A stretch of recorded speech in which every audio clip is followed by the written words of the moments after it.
So halfway through. Yeah, we are officially past the halfway point, season 4. I'm Mark Rial. I'm James Hughes. Today we're going to be taking a look at CSS, and this is the YMC.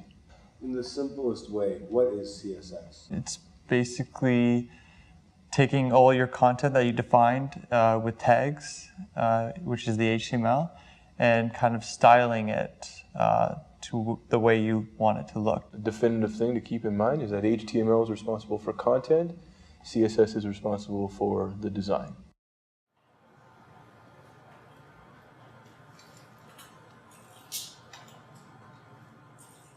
My name's Sheldon Levine, and today we're learning CSS. I've always heard of CSS before, but I never really knew what it was. We have the two different pages at the same time. One's the HTML page, and the other one we're coding the CSS. And so every time I change something in the CSS, it's changing everything on all the other pages, even though there's only one line in that HTML code. And it's just awesome every time I hit refresh in my browser to see it. So again, kind of going back to last week, how we identified the main problem that we were going to be looking at. What is our main dilemma today? Well, our main dilemma is that now we know how to display our content in the browser. How do we control the appearance? So project flow, what do we need before we get started? Content versus design, again, identifying or reminding ourselves of the difference here, and what do we need to get the job done. So CSS, being short for cascading style sheets, the operative word here being style, and the other one that we want to take a look at as well here is this idea of style sheets, right? And so I guess one thing worth mentioning now is that we will be getting into our second kind of new file type, right? Like last week we were dealing with HTML files, and this week we're going to be dealing with CSS files, right? So it's going to have a .css extension. So last week, where we ended off, we kind of showed how we could link to multiple pages, right? So we went from having a web page to having a website. For example, if we did have a website, or like the YMC site, for instance, having a home page, an about page, and maybe a contact type page, what we're going to end up is with is multiple files, right? Multiple HTML files, for instance. Conventionally, before CSS became popular, is that for every single HTML file that we used, we'd have to include all the style information inside all the various HTML files, right? So we've got different content on every page. But the thing is that also on every page, we also have to include all the style information on every single page, right? And since the style information would be the same on the home page as it would be on the about page, as it would be on the contact page, hopefully you can see that there's a bit of an inefficiency there. We're talking about something that's consistent from page to page on our site. You know, what's the point of, like, you know, copying and pasting the styles from one page to another page to another page to another page? Well, fortunately, that was made more efficient with the advent of CSS. And one thing that James is going to kind of lead off into is the idea of having one singular, or as few as possible, style sheets on your website as you can. And so the general principle is this. We've got one CSS file, right? Our style.css file. We've got one CSS file that governs the style and design of multiple pages. From what I understand so far, cascading style sheets is controlling the shape and the attributes of a tag or a function that makes your website look a certain way in the format, right? So you tell the website how it's going to display your data. It's kind of like this cookie, actually. So you got this cookie, and by default it's round, right? But you take a little bite out of it. You see, it's still a cookie, so it's a cookie tag. But now, every time you write cookie tag, you get another one with a little bite out of it, so you get this kind of like almost full moon style, and that's CSS. We're going to have to find some way to connect this style sheet to the actual HTML. So you can say, hey, browser, I got some styles for you. We're going to style this sheet with these instructions. So what we're going to use is a thing called the link tag. So this link tag, it's a self-closing tag, and it has a number of attributes. So there's 4 attributes that go into the link tag. The first one is REL, which is the relationship. So, we kind of have to define what is the relationship, what's the significance of this file. So, we tell the browser that it's a style sheet. We got the link tag, and we're starting off with the relationship attribute, which is REL, and the relationship is that it's a style sheet. So we're basically telling the browser that, hey, we're linking a style sheet to you. Are you prepared for this? And hopefully it's going to be yes. So we got to tell the browser, where is this style sheet? So we do that. This is another attribute that you might be familiar with.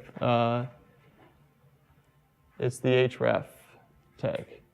So we have the CSS in the same directory as our .html tag. So it's just going to be style.css. So we're saying we're linking something to you.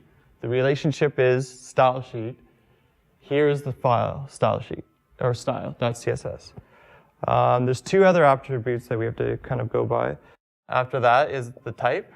Basically, we're just saying, hey, browser, there's text in this file, and that text is going to be read as CSS. So the relationship is a style sheet. We're linking it to style.css. The file has text in it, and that's going to be read as CSS. There's a fourth one.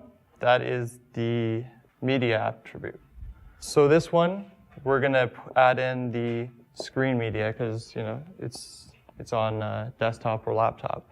There's other types. There's the mobile, and there's a print. So let's just say you have multiple style sheets that you want to connect. Let's just say you want to style for mobile. So you would include in the media mobile. And then basically the browser will know that you're on a mobile and to use a different style sheet that has your mobile styles. So I'll just kind of introduce you to the anatomy of syntax, which is instructions written in this .css file. There's 3 parts to a style syntax. The first one is the element. The element basically is saying either, this is a P, I want to call up a P tag, or an H1 tag, a bold, anything like that. So that's the element. So then we do kind of a curly bracket, and then we're going to add a property.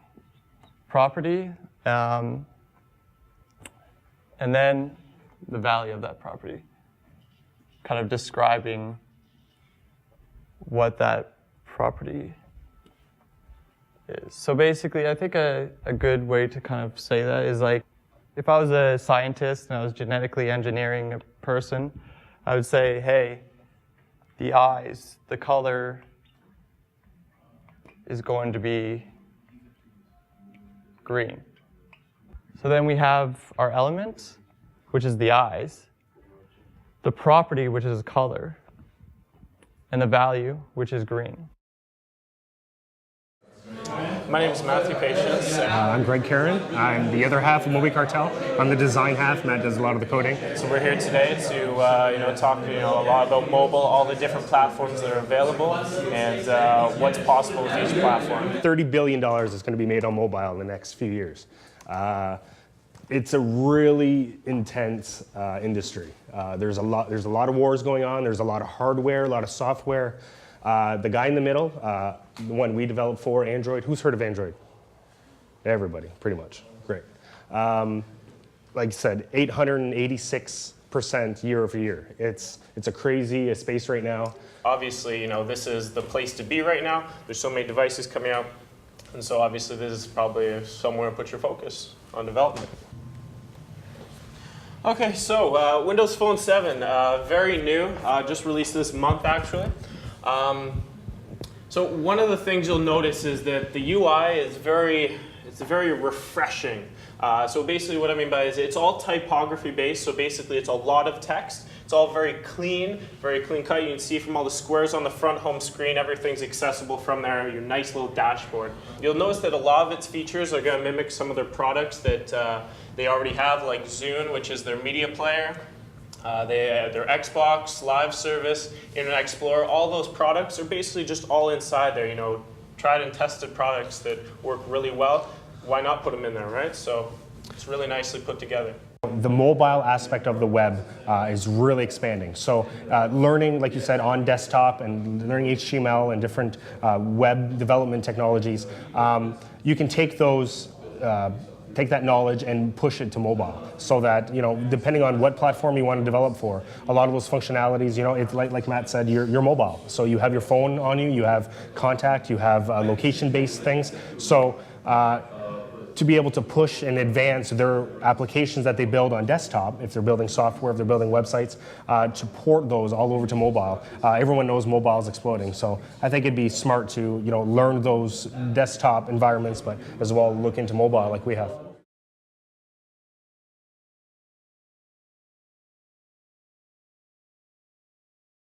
Yeah, the real definitive thing to keep in mind is that HTML is responsible for content, CSS is responsible for the design and the style. So last week we all learned how to display our content and get all of our words and paragraphs and everything like that in the browser. This week we can determine how we want that to appear. What can we look forward to next week? Next week's session, we're going to dive into, so HTML is about content, CSS is about design, and JavaScript is about interactivity and creating the type of experiences where the browser responds to a user interaction. So that's going to be kind of like the main highlight for next week. We're going to dive into JavaScript and, you know, any experiences that you've had on web where you click something, and not just to go to another page, but you click something and something happens on the page, right? That's what we're going to be taking a look at next week, is how we can apply JavaScript to what we're working on.